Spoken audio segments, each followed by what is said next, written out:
제가 설교하는 시간이 한 35분에서 40분 아니면 40분 조금 넘을 수도 있습니다.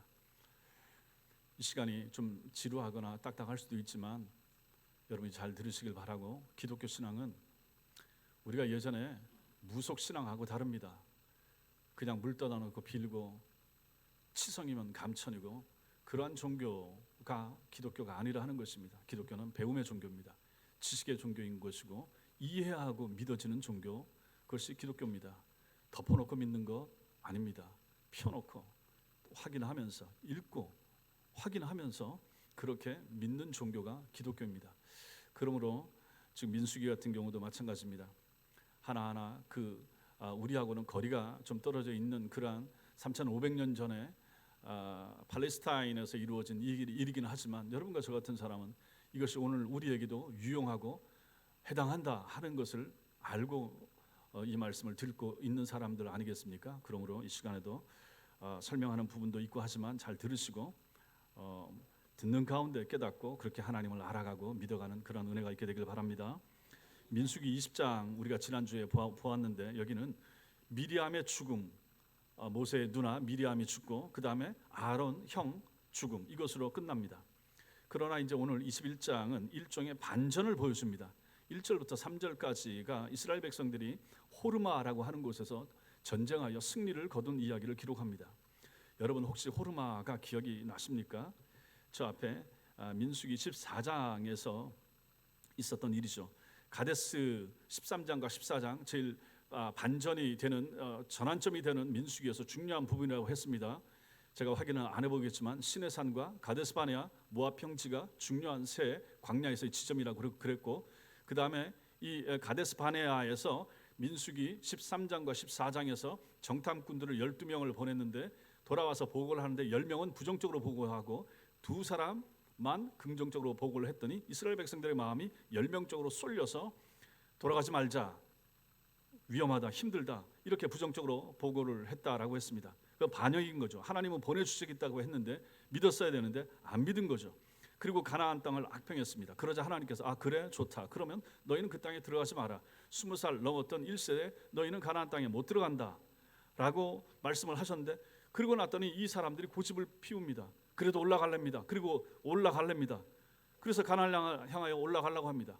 그랬더니 모세가 올라가면 안 된다, 올라가면 패할 것이다 경고하지만 이 사람들은 올라갑니다. 올라가다가 그 가나안 사람들이 내려와서 오히려 반격함으로 말미암아 쫓겨가고 도망가게 되는 일이 있었는데, 그게 바로 민수기 14장 39절부터 45절까지 나타난 일입니다. 이게 이제 오래전에 있었던 일이 되는 거죠. 지금 이스라엘 백성들이 2세대가 이제 중심되고 있으니까 그때 13장과 14장에서 있었던 일이라 하는 것이죠. 광야에서 나온 지 2년이 채 안 되는 기간에 이런 일이 벌어졌다 하는 것입니다. 그리고 이제 세월이 흘러서 그 1세대가 거의 다 죽었습니다. 앞장 20장에서 미리암과 아론의 죽음이 상징적으로 그것을 보여주는 거죠. 그 두 사람의 죽음이 결국은 1세대의 죽음을 암시하는 것이죠. 이제 새로운 세대, 2세대, 당시 20살 이하 되었던 이러한 세대가 점점 자라나서 그 전 세대를 대신하기 시작한 것이죠. 그리고 이들이 이제 오늘 1절에 보니까 네겝이라고 하는 것에 도착했다라고 하는 것에서 오늘 21장이 시작되고 있습니다.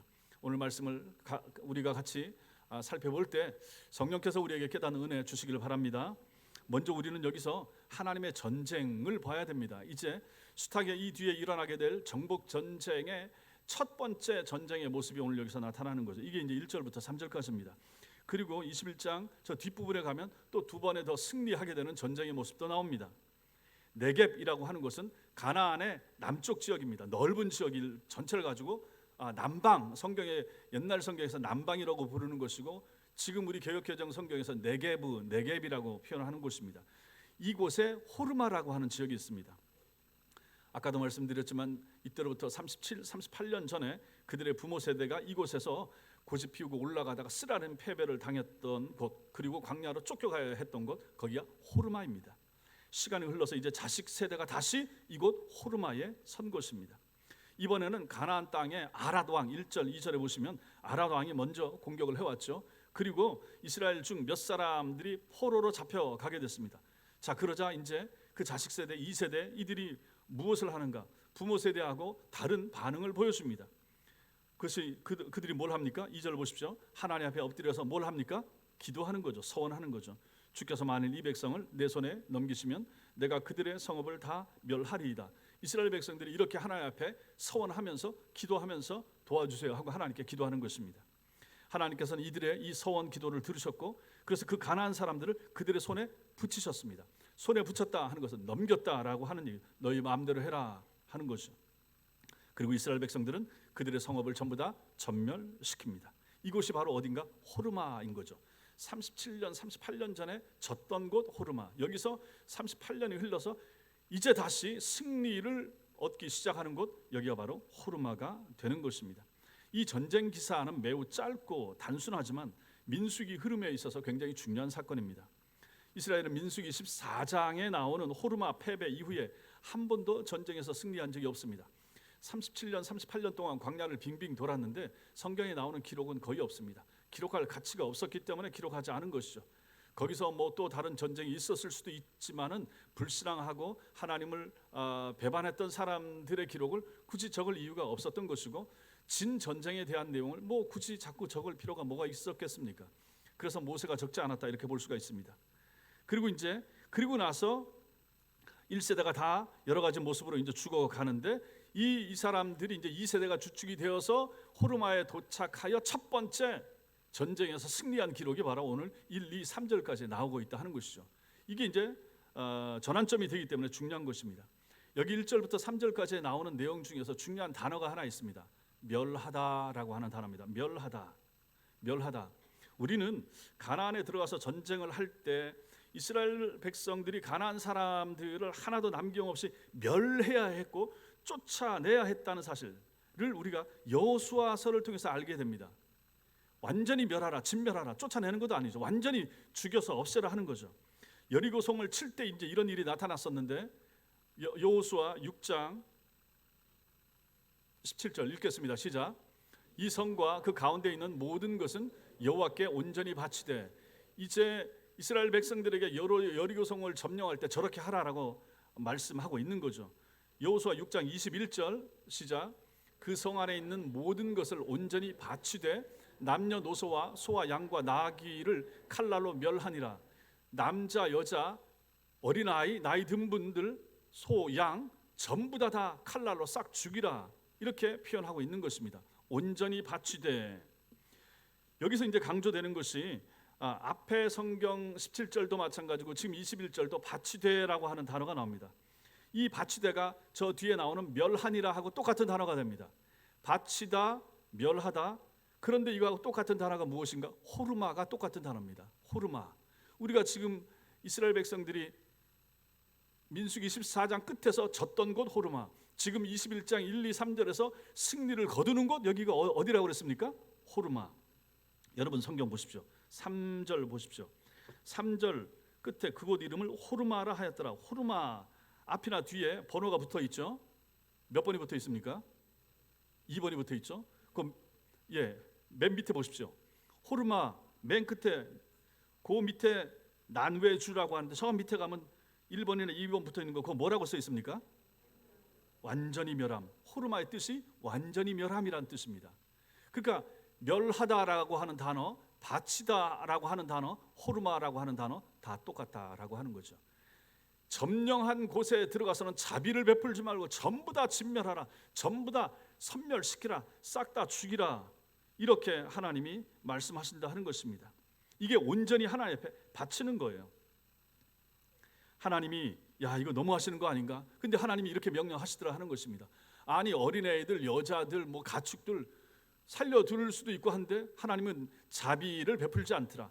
가나안 땅에 있는 이방 민족들을 향하여서는 하나님께서 그것을 점령하는 이스라엘 백성들에게 전부 다 진멸하라, 호르마 시켜라, 이렇게 말씀하시더라 하는 것입니다. 예외가 없습니다. 이것이 무엇을 우리에게 상징해 주는 것입니까? 하나님의 심판을 말해주고 있는데 하나님의 심판의 성격이 무엇인가를 우리에게 보여줍니다. 하나님의 심판을 둘로 나눌 수가 있습니다. 그리스도 밖에 있는 모든 사람과 그리스도 안에 있는 사람, 예수 믿는 사람과 예수 믿지 않는 사람들을 향한 하나님의 심판도 마찬가지라 하는 것을 우리는 여기서 보게 되는 것이죠. 그리스도 밖에 있는 사람은 누구라도 하나님의 심판을 면할 수가 없으며 오직 그리스도 안에 있는 사람은 그 누구라 한다 할지라도 하나님의 용서와 하나님의 사면, 이것을 받게 된다 하는 것을 보여주는 거죠. 가나안 정복 전쟁은 이러한 하나님의 심판을 잘 보여주는 것입니다. 이게 바로 오늘 1, 2, 3절에서 나타나는 호르마 심판의 중요한 의미가 되는 것입니다. 앞으로 전쟁을 하게 되고 앞으로 가나안 땅에 들어가게 되고 여호수아서에서 사사기서에서 전쟁할 때마다 살려두면 안 된다는 거죠. 그 땅 그 백성들은. 이게 이제 하나님의 심판을 보여주는 것입니다. 여러분과 제가 훗날에 예수 그리스도가 오시게 될 것이고 세상이 끝나가야 될 텐데, 세상이 끝나는 하나님의 마지막 심판의 모습이 이런 것입니다. 여자, 어린아이, 약한 사람, 장애 있는 사람, 하나님의 심판에서 저런 사람은 건져주고, 저 사람 착하게 살았으니까 천당 보내고, 저 사람은 다른 사람을 위해서 봉사 많이 했으니까 하나님 나라 보내주고, 이런 게 없다 하는 것입니다. 신앙, 믿음이 있는가, 하나님의 이름을 부르는가, 여호와 앞에 엎드리는가, 예수 이름을 의지하는가, 그것만이 유일한 심판의 판단 기준이 되어서 살고 죽는 기준이 된다 하는 것입니다. 그 사람의 상황, 형편, 이거하고 상관이 없다 하는 것입니다. 그러니 여러분과 저에게 이 전쟁의 이 첫 번째 모습은 믿음의 중요성, 신앙의 중요성, 하나님 중심으로 사는 것이 얼마나 중요하고 필요한가. 여러분과 제가 하나님 안에 있고 예수 그리스도 안에 있다 그러면 우리는 연약하고 실수하고 자주 넘어지고 죄도 짓고 하지만 이 모든 것이 다 용서함 받는다 하는 것입니다. 하나님의 사랑, 예수 그리스도의 은총 안에서 이것이 가능하다. 그래서 우리는 심판받아 지옥에 떨어지지 않는데, 아무리 선하게 살고 아무리 착하게 살았다고 해도 그 사람이 예수 밖에 있으면, 주님을 모른다 그러면 그 사람은 영원한 심판을 받아서 지옥에 떨어지게 될 것이라 라고 하는 것을 오늘 1, 2, 3절에 나오는 이 호르마 전투에서 우리는 배우게 된다 하는 것입니다. 이게 첫 번째입니다. 두 번째로 우리는 오늘 말씀에서 백성들의 원망과 노뱀 심판을 보게 됩니다. 이스라엘 백성들이 이 네겝에서 1, 2, 3절에서 놀라운 승리의 은혜를 경험을 했지만 이 승리의 기쁨이 오래 가지 못합니다. 그리고 다시 하나님과 모세를 원망하는 시험에 빠집니다. 이 시험의 계기가 무엇인가? 4절입니다. 4절 우리 같이 읽겠습니다. 4절 시작. 백성이 호르산에서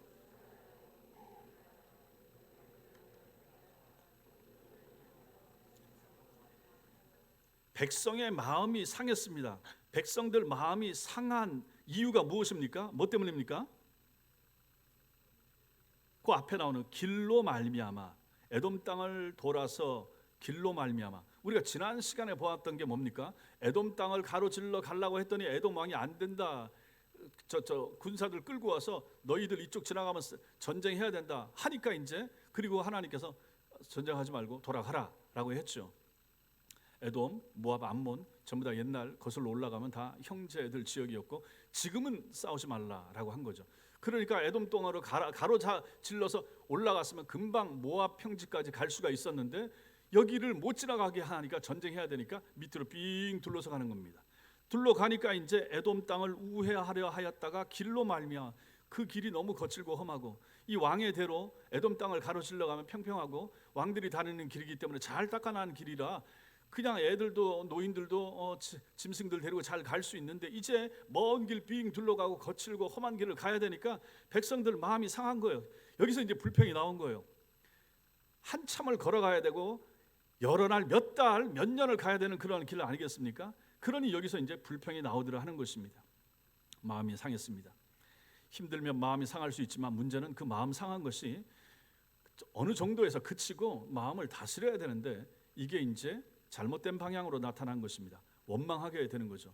원망의 모습이 예전에는 뭘로 나타났습니까? 모세와 아론을 향하여 원망하는 것으로 나타났는데 이제는 원망하는 마음이 어떻게 5절에 보면 누구를 향하여 원망하게 됩니까? 백성이 하나님과 모세를 향하여 원망하되, 아론은 세상을 떠났고 이제 모세와 하나님을 향하여 원망하는 마음이 들게 되었다 하는 것입니다. 그들의 부모 세대들이 그랬듯이 그들의 원망하는 내용도 터무니없는 것을 가지고 원망하는 것을 그 뒤에서 보게 됩니다. 그들이 먹을 것도 없고 마실 것도 없다.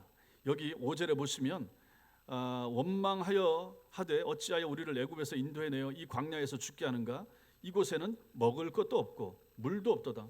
아니, 먹을 것 지금 매일 하나님이 만나를 내려주고 계시잖아요.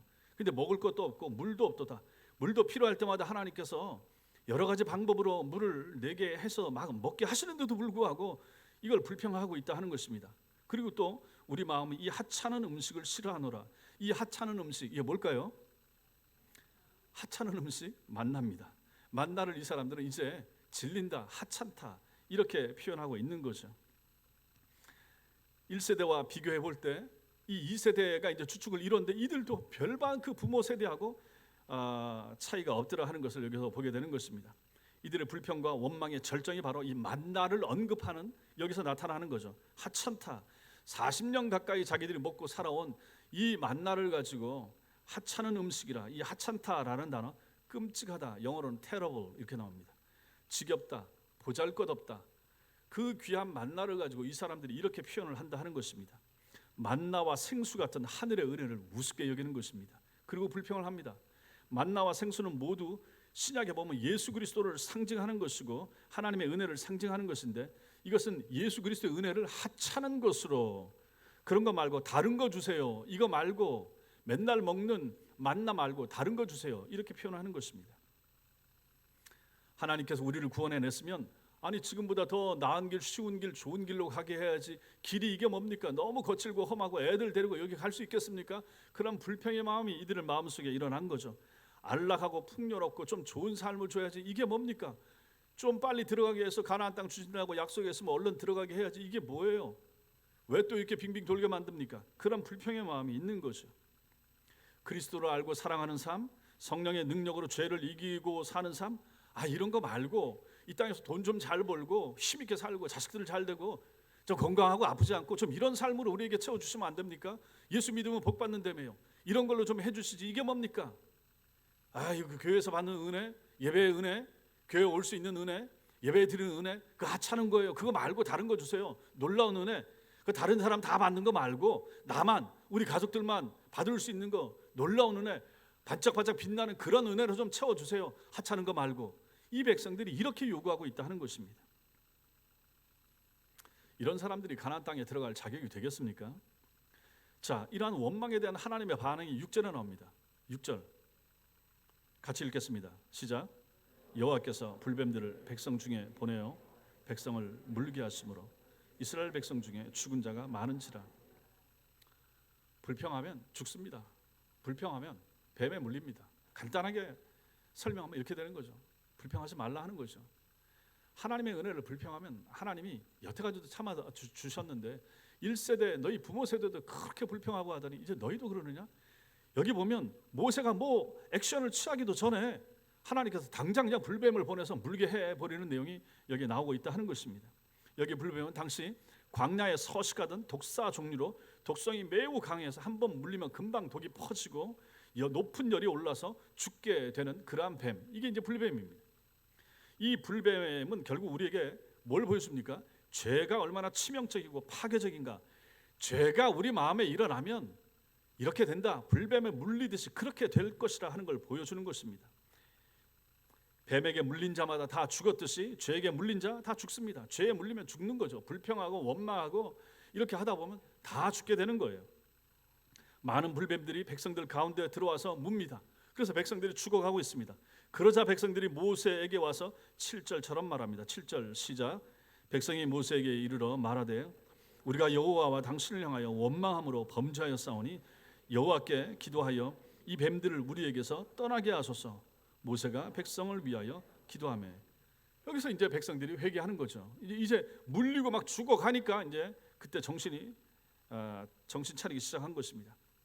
이 얘기를 듣고 회개하니까 모세가 그 백성들을 위하여 중보 기도합니다. 그랬더니 하나님께서 이제 응답을 해주시는 내용이 8절입니다. 8절과 9절 읽겠습니다. 시작. 여호와께서 모세에게 이르시되 불뱀을 만들어 장대 위에 매달아라. 물린 자마다 그것을 보며 살리라. 모세가 놋뱀을 만들어 장대 위에 다니 뱀에게 물린 자가 놋뱀을 쳐다본즉 모두 살더라. 하나님께서 불뱀을 사라지게 한 것만이 아니라 불뱀에 물려서 고통스럽게 죽어가는 백성들이 살 길을 알려주신 것입니다. 그게 무엇인가? 불뱀을 만들어서 장대 위에 매달고 그것을 쳐다보게 하라. 그럼 산다. 무슨 다른 약을 지어준다든지 다른 방법이 아니고 너희들 물고 있는 그 불뱀의 모양을 가진 것을 놋으로 뱀을 만들어서 높이 달고 그 불뱀에 물린 사람마다 집 안에서 누워있고 신음하고 끙끙 앓을 텐데 밖으로 나와서 저기 장대에 높이 매달아 놓은 놋으로 만든 불뱀 형상의 놋뱀을 쳐다보면 그 사람마다 살게 되리라. 이것이 하나님이 모세를 통하여 불뱀에 물린 사람들을 살려주시는 하나님의 방법이 이거였다 하는 것입니다. 8절과 9절에 보시면 반복되는 중요한 단어가 나오는데 무엇인가? 거기 보면 물린 자마다 8절 끝에 그것을 보면 살리라, 보면 살리라, 만지면 살리라, 가까이 가면 살리라. 이게 보면 살리라. 9절에도 놋뱀을 만들어 장대 위에 다니 뱀에게 물린 자가 놋뱀을 쳐다본즉 모두 살더라. 보면 산다. 보는 사람만이 산다. 보다라고 하는 것을 강조하고 있는 것입니다. 이 이야기의 중요성, 놋뱀이 중요하다, 놋뱀 이야기가 중요하다. 왜 중요한가? 신약에서 예수님이 이 내용을 그대로 인용하시기 때문에 이것이 중요한 것입니다. 이것이 요한복음 3장 14절 15절입니다. 읽겠습니다. 시작. 모세가 광야에서 뱀을 든 것 같이 인자도 들려야 하라니. 보십시오. 여러분과 제가 이 민수기 말씀을 읽고 이 말씀을 읽는다 그러면 이는 그를 믿는 자마다 여기 읽겠습니다. 시작. 이는 그를 믿는 자마다 영생을 얻게 하려 하심이니라. 다시 앞으로 14절. 모세가 광야에서 뱀을 든 것 같이 인자도 들려야 하리니. 여기 그럼 인자가 누구였습니까? 당연히 뒤에 나오는 예수님이 되는 거죠. 모세가 광야에서 뱀을 든 것 같이, 모세가 광야에서 뱀을 들었다. 그럼 인자도 들린다. 인자하고 뱀하고 이퀄이 되니까 저 뱀은 놋뱀이 되는 거죠. 불뱀이 아니라 놋뱀으로 만들어진 그 뱀을 들고 그 뱀을 보면 산다. 그럼 인자가 들려야 산다. 인자가 들린다. 인자가 들리는 것은 어떤 방식으로 들리는가? 십자가에 달려서 들린다. 이렇게 이제 이어지게 되는 거죠. 그리고 15절 말씀 뒤에 이는 그를 믿는 자마다 영생을 얻게 하려 하심이라. 앞에서는 불뱀을 쳐다보면 산다. 쳐다보면 보기만 하면 고침받는다. 예수를 믿으면 영생을 얻게 된다. 이렇게 이 말씀이 이어지더라. 예수 그리스도는 여기서 자기 자신을 표현하고 계시다 하는 것입니다. 그래서 이 놋뱀이 예수 그리스도를 예표한다 하는 것을 여기서 알 수가 있는 거죠. 자, 그렇다면 이걸 또 좀 세밀하게 볼 필요가 있습니다. 어떤 점에서 놋뱀이 예수 그리스도를 예표하는가? 놋뱀은 우리 주님의 죽으심을 가리킬 뿐만 아니라 예수께서 어떠한 모습으로 죽으실 것인가를 보여주는 그러한 의미를 담고 있습니다. 놋뱀은 죄 있는 육신의 모양을 입고 이 땅에 오신 예수 그리스도를 드러내는 예표라고 말씀했습니다. 이것을 나타내는 성경이 로마서 8장 3절입니다. 읽겠습니다. 시작. 율법이 육신으로 말미암아 연약하여 할 수 없는 그것을 하나님은 하시나니 곧 죄로 말미암아 자기 아들을 죄 있는 육신의 모양으로 보내어 육신의 죄를 정하사. 예수께서 이 땅에 육신을 입고 온 이유를 여기서 말하고 있는 거예요. 율법이 육신으로 말미암아 연약하여 할 수 없는 그것을 하나님은 하신다. 그 죄로 말미암아 자기 아들을 죄 있는 육신의 모양으로 보내셨다. 사람들이 육신을 입고 있는데 그 육신 가지고 원망하고 불평하고 죄를 짓더라 하는 것입니다. 그러면 하나님의 징계와 심판은 그 육신에 임해야 되는 거죠. 그래서 육신이 죄값을 치러야 하기 때문에 하나님께서 하신 방식이 무엇인가? 자기 아들을 죄 있는 육신의 모양으로, 사람의 모양으로, 그게 바로 성육신인 거죠. 사람과 똑같은, 여러분과 저와 똑같은 눈, 코, 입, 귀를 가지고 피곤하면 쉬셔야 되고 주무시기도 해야 되고 그 다음에 울기도 하시고 완전한 사람의 모습을 가지고, 근데 그 사람의 모습은 무엇입니까? 죄 있는 육신이 되는 거죠. 그래서 그것을 위하여 하나님께서 예수님을 육신의 모습을 가지고 이 땅에 보내셨다. 그리고 육신의 죄를 정하셨다. 이렇게 표현하고 있는 것입니다. 놋뱀은 비록 뱀의 형상이지만 뱀은 아니잖아요. 뱀은 지금 밑에 불뱀은 물고 있는 살아있는 뱀이지만 놋뱀은 뱀의 형상을 놋으로 만들어서 달아놓은 거 아니겠습니까? 비록 죄 있는 육신의 형상으로 오셨지만 죄는 없으신 그분을 상징하는 것이 바로 놋뱀이 되는 거예요. 뱀이긴 뱀이지만 놋뱀은 진짜 뱀이 아니잖아요. 죄 있는 모습을 가졌지만 그 놋뱀은 사람을 살리는 놋뱀이 되는 것처럼 사람처럼 똑같은 사람의 몸을 입고 예수님이 오셨지만 죄는 없으신 예수님이 우리를 위해서 달리셔서 그 예수를 믿으면 우리는 다 살게 된다 하는 것입니다. 고린도후서 5장 21절도 이것을 우리에게 보여주는 것입니다. 읽겠습니다. 시작. 하나님이 죄를 알지도 못하신 이를 우리를 대신하여 죄로 삼으신 것은 우리로 하여금 그 안에서 하나님의 의가 되려 하심이라. 여기서 이제 우리가 또 복음을 발견하게 되는 거죠. 하나님이 죄를 알지도 못하신 예수를 여러분과 저를 대신하여 죄 있는 것처럼 죄로 삼으셔서 죄인이 십자가에 달리니까 그렇게 죽게 하신 것은 왜 하셨는가? 우리로 하여금 예수 안에서 하나님의 의가 되려 하심이라. 예수님은 죄가 없고 우리는 죄가 많고, 죄 없는 예수님이 십자가에 달리시고 죄 많은 우리가 예수님 안에 들어감으로 말미암아 예수께서 죽으시면 내가 죽는 것으로 하나님은 보신다 하는 것입니다. 그래서 예수께서 죽으심으로 말미암아 우리의 죄를 안고 죽으심으로 말미암아 하나님 눈에 보시기에는 죄 많은 내가 여러분들이 죽은 걸로 하나님 보시는 거죠. 그러니 이제는 그 죄에 대한 책임을 우리 자신에게 돌리지 않고 예수께 돌리신다. 그래서 우리가 예수를 믿기만 하면 살게 된다. 그래서 하나님의 의가 되는 것입니다. 죄 없는 것이 의가 되는 거거든요. 그래서 예수를 믿고 의지하게 되면 우리 의인이 된다. 그래서 우리는 살 수가 있게 된다 하는 것을 여기서 보는 것입니다. 하나님께서 예수님을 우리를 대신하여 죄로 삼으신 것이 바로 이 놋뱀이 가르치는 의미가 여기에 담겨 있다 하는 것입니다. 그리고 특별히 이 놋뱀은 하나님의 심판을 상징합니다. 놋이라고 하는 것은 굴이죠. 놋이라고 하는 것은 구약 성경에서 하나님의 심판을 상징하고 또 하나님의 심판을 견디는 강함을 상징하기도 했습니다. 그래서 구약의 제단을 놋 제단으로 만들죠. 놋도 그런 의미를 가지고 있습니다. 그런데 이 하나님의 심판을 견딜 수 있는 사람이 있겠습니까? 없죠. 하나님의 심판을 견딜 수 있는 인간, 사람은 없습니다. 그런데 한 분이 계시다. 누굽니까? 예수님이십니다. 우리 주님은 그 심판을 견뎌낸다. 그래서 놋뱀, 놋으로 만든 뱀이 누구를 상징하는가? 예수님을 상징하죠. 이 예수님은 하나님의 심판을 견뎌낸다. 그래서 그 놋뱀을 쳐다보면 살게 된다 하는 것이죠. 놋뱀은 하나님의 심판을 받은 뱀이 됩니다. 장대에 달린 놋뱀은 죽은 뱀의 상징이죠. 죽은 뱀이잖아요. 놋뱀이 장대에 꽂혔다. 놋뱀이 장대에 달려서 꽂혀서 죽었다라고 하는 것이죠. 이것이 상징하는 것이 무엇인가? 예수께서 장대에 달려서 죽으셨다 하는 것이죠.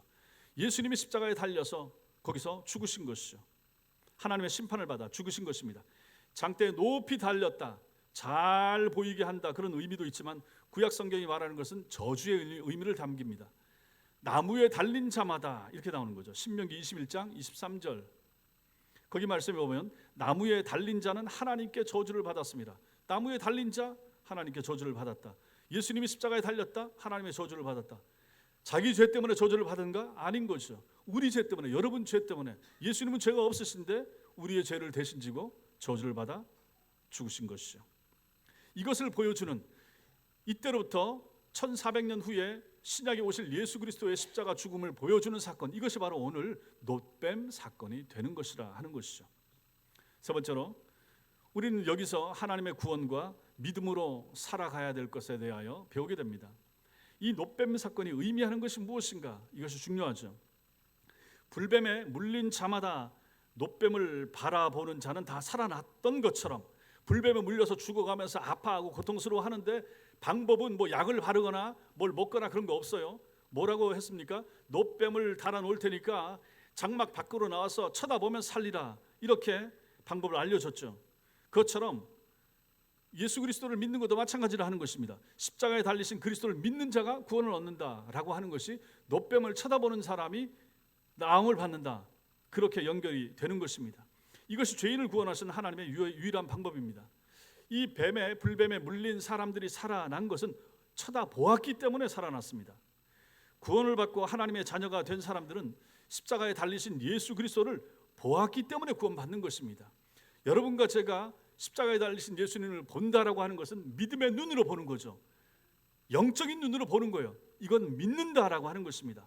예수를 쳐다본다, 예수를 믿는다. 성찬식에서 예수를 먹는다, 떡을 먹는다, 잔을 마신다, 예수의 살을 먹고 예수의 피를 마시고, 이게 다 믿는다라는 거거든요. 믿으면 산다, 믿으면 구원받는다. 자, 그렇다면 여기서 질문이 하나 생길 수 있습니다. 여러분과 우리가 구원받은 것은 내가 믿었기 때문입니까? 아니면 십자가에서 예수님이 죽으셨기 때문입니까? 뭐 때문입니까? 우리가 믿었기 때문에 구원받습니까? 아니면 예수께서 우리 죄를 대신 지고 죽으셨기 때문에 구원받는 겁니까? 예수께서 죽으셨기 때문입니다. 내가 믿는 행동 이전에 예수께서 죽으시는 것이 먼저 있었고, 예수님이 죽으셨지만 모든 이 땅에 있는 사람들이 다 예수 믿는 건 아니잖아요. 그분을 믿는 사람만 구원을 받는데, 그 믿음이라고 하는 것도 우리는 하나님이 택하신 백성들에게 주시는 선물이라고 하는 것을 에베소서 2장에서 보는 것입니다. 믿음은 선물인 거예요. 그 믿음을 받아서 여러분과 제가 살게 되었다라고 하는 것입니다. 구원은 여러분과 제가 내가 믿어서 내가 교회에 나와서 얻게 되는 것이 아닙니다. 하나님이 우리를 사랑하셔서 택하셔서 예수 믿게 하시고 믿음 주시고 그 믿음 보시고 우리를 사랑하시고 구원하신다. 내가 한 거, 우리가 한 거 아무것도 없더라 하는 것입니다. 다 하나님이 하신 거예요. 이거 얼마나 놀라운 일입니까? 그래서 우리 구원의 모든 공로는 결국 내게 있는 것이 아닙니다. 예수 그리스도께 구원의 공로가 있는 것이죠. 우리가 이 말씀을 통해서 하나 더 배울 것이 있는데, 그것이 무엇인가? 그럼 광야에서 믿음으로 산다는 것이 무엇인가? 우리가 예배 전에도 광야를 지나며 찬양을 불렀는데, 여러분 그 가사를 잘 생각해 보십시오. 여러분과 저는 지금 광야를 살고 있습니다.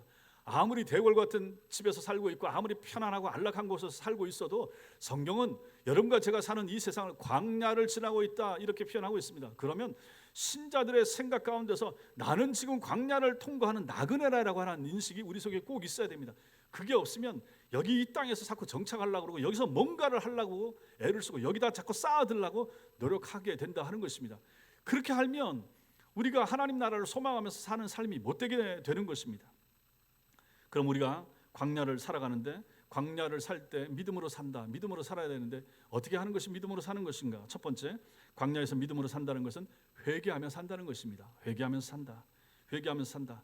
회개하는 것은 단순히 내 죄가 심각하다, 그래서 눈물 조금 흘리면서 울고 하나님 회개했습니다, 용서해 주세요, 이게 아니라 하는 것입니다. 회개라고 하는 것은 우리의 눈을 예수 그리스도께로 계속해서 돌리는 것입니다. 내가 잘못할 때마다 이거 주님이 내 죄 때문에 죽으셨는데 내가 또 이 짓을 했나, 내가 또 이렇게 하나님이 싫어하는 것을 했네 하면서 내 눈을 주께로 돌리고 마음을 돌이키고 행실을 고치려고 노력하는 것, 이것이 바로 회개가 되는 것입니다. 믿음의 삶은 지속적으로 죄로부터서 눈을 돌려 그리스도께로 향하는 회개의 삶. 주님 바라보고 회개하고, 주님 바라보고 회개하고, 내 죄 때문에 슬퍼하면서 주님 앞에 엎드려서 주님만 소망하고, 이렇게 회개하는 삶, 이것이 바로 광야를 지나는 성도가 믿음으로 사는 삶. 첫 번째, 회개하며 사는 것. 두 번째로 광야에서 믿음으로 사는 삶, 인내하면서 사는 것입니다. 인내하면서 참는 거죠. 광야를 지나는 길에 무수한 고난과 위기가 있습니다. 우리가, 여러분과 제가 예수를 믿어도, 우리가 기도를 많이 한다고 해도 우리가 원하는 만큼 우리가 원하는 대로 기도가 다 응답 안 될 경우도 얼마나 많습니까?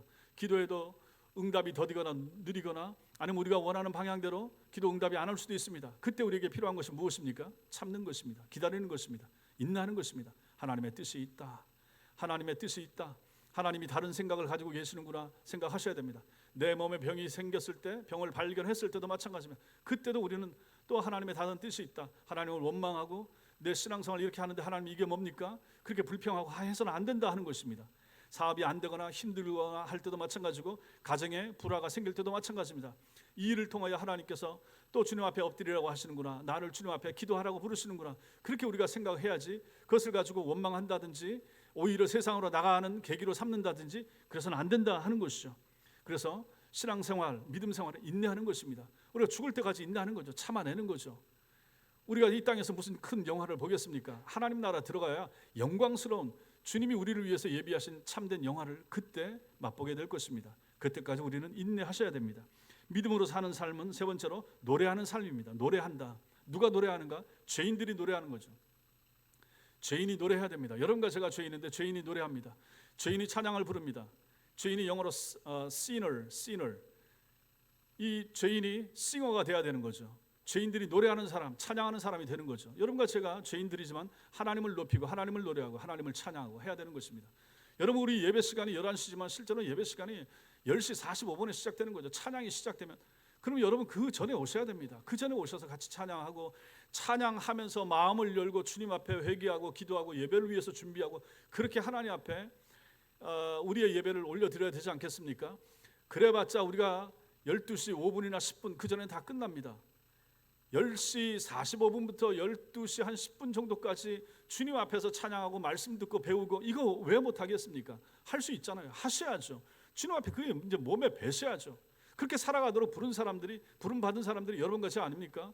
오후 예배도 마찬가지죠. 그 전에 우리가 찬양팀과 함께, 찬양단과 함께 싱어가 돼야 되는 거죠. 노래를 부르는 거죠. 앞에 선 사람들이 그분들만 노래하는 게 아니라 하는 것입니다. 여러분과 제가 죄인이었다가 의인 된 사람들 아닙니까? 죄인이 의인 됐으면 할 일이 뭡니까? 노래를 해야죠. 싱어가 되셔야 되는 거죠. 하나님을 높이고 하나님을 찬양해야 되지 않겠습니까? 그것이 하나님이 우리에게 원하시는 모습이라 하는 것이죠. 광야를 지나면서 믿음으로 사는 삶, 마지막은 주님만 바라보면서 살아가는 것입니다. 모세가 만들어 세운 놋뱀을 이스라엘 백성들이 바라봄으로 상처가 났고 구원을 받은 것처럼 우리도 날마다 주님을 바라보면서 주님을 묵상하면서 살아가는 삶이 여러분과 저에게, 신자에게 필요하다 하는 것입니다. 다른 사람, 세상 거 바라보거나 의지하지 마십시오. 세상 정치가 유력한 사람, 돈 있는 사람, 힘 있는 사람, 날 도와주겠다고 약속한 분 바라볼 필요 없습니다. 사람은 상처 줍니다. 가족도 배신하고 가족마저도 등 돌리는 경우가 지금 우리가 살아가는 이 세상 아닙니까? 이 세상에서 우리가 누구를 의지하고 누구를 소망하면서 살겠습니까? 오직 우리 주 예수 그리스도밖에 없다는 사실 믿으시기 바랍니다. 사랑하는 성도 여러분, 여러분 중에 하나님의 은혜가 하찮게 여겨지는 분이 혹시 계십니까? 예수 믿게 해놓고 이게 뭔가, 돈도 없고 집도 없고 건강도 별 보잘것 없고 이렇게 살아가는 것이 이게 과연 무슨 은혜인가, 혹시 이렇게 생각하십니까? 그것은 잘못 생각하는 것입니다. 그런 마음이 들면 그 마음의 상태가 무엇입니까? 시험이 든 것입니다. 시험이 든 거예요. 그때 여러분들은 그 시험에서 벗어나셔야 됩니다. 영혼의 눈을 들어서 십자가에 달린 예수 그리스도를 바라보셔야 됩니다. 믿음의 눈으로 예수님을 바라보는 그런 여러분들이 되셔야 됩니다. 그리고 생각하셔야 됩니다. 왜 하나님이 나를 부르셨지? 왜 나를 예수 믿게 했지? 하나님께서 독생자 보내셔서 나를 구원하신 이 은혜를 베푸신 이유가 무엇이지? 나로 하여금 왜 이 광야 같은 세상을 살게 하시는가? 이것을 좀 생각하는 것이 필요하다 하는 것입니다. 우리 속에서 반복적으로 터져나온 불평과 원망과 불신의 독이 우리를 죽음으로 몰려가고 한다라고 하는 것을 오늘 말씀이 우리에게 보여주고 알려주잖아요. 원망과 불평, 불신, 이것은 참 무서운 것입니다. 가족들 간에도 마찬가지인 것이고 구역 식구들 사이에도 마찬가지인 것이고 교회 안에서도 이 원망과 불평, 이런 것, 불신, 시기, 질투, 이런 것이 다 파괴하는 거죠. 결국은 그러다가 불뱀에 물려서 죽어가는 거죠. 그래서는 안 된다 하는 것을 우리는 이 말씀에서 배우는 것입니다. 이런 일이 있을 때 하나님을 바라봐야 되고 예수 그리스도를 소망해야 됩니다. 편하고 넓은 길로 가지 못하고 에돔을 돌아서 우회하게 하신다. 하나님이 왜 이러시는가? 이런 하나님은 하찮은 분이신가? 그런 생각하셔서 안 된다 하는 것입니다. 하나님이 광야에서 주신 만나와 메추라기, 생수, 이게 하찮은 은혜입니까? 그걸 어떻게 하찮게 생각합니까? 하나님께서 여러분들을 하찮게 인도해 오신 것이 아니지 않습니까? 지금까지 살게 하시고 이만큼 살게 하시고 이런 놀라운 은혜를 허락하시고 이렇게 하나님 앞에서 믿음 생활을 하게 하시고 재직으로 충성하고 봉사하게 하시고, 여러분 이게 작은 것 같습니까? 이게 하찮습니까? 이게 우습습니까? 남들 다 하는데 이게 대수입니까? 이런 마음 드십니까? 아닙니다. 그렇게 생각하셔서 안 된다 하는 것이죠. 매 순간 하나님께서 여러분과 저를 붙들고 인도해 오신 은혜, 이거 얼마나 놀랍습니까?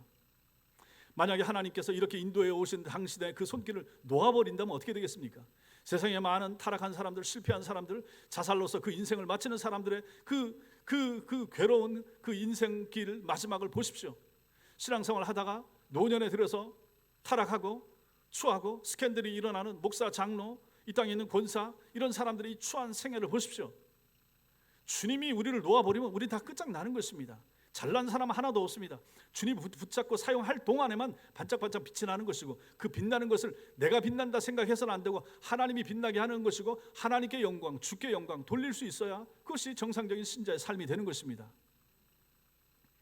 그러므로 성도 여러분, 여러분과 제가 하나님 앞에 원망하지 마시고 불평하지 마시고 내가 받아 누리는 것에 대해 깊이 감사하시고 하찮다, 우습게 여기지 마시고 감사하시고, 내 주변에 있는 사람들, 내 가족이 얼마나 귀한가, 얼마나 사랑스러운가, 내 가족을 위하여, 영혼을 위하여, 내 가족들을 위하여 더 사랑하고 더 아끼시고, 우리 교회 교인들이 얼마나 귀한가, 이들과 함께 예배할 수 있음이 얼마나 귀한가, 우리 교회가 이 땅에 존재할 수 있음이 얼마나 감사한가, 그 마음 가지고 충성하면서 헌신하면서 이 믿음의 길을 오직 표대 되신 예수 그리스도를 향하여 그분만 바라보면서 힘있게 달려가는 믿음의 사람들 되시기를 주님의 이름으로 축원합니다. 기도하겠습니다.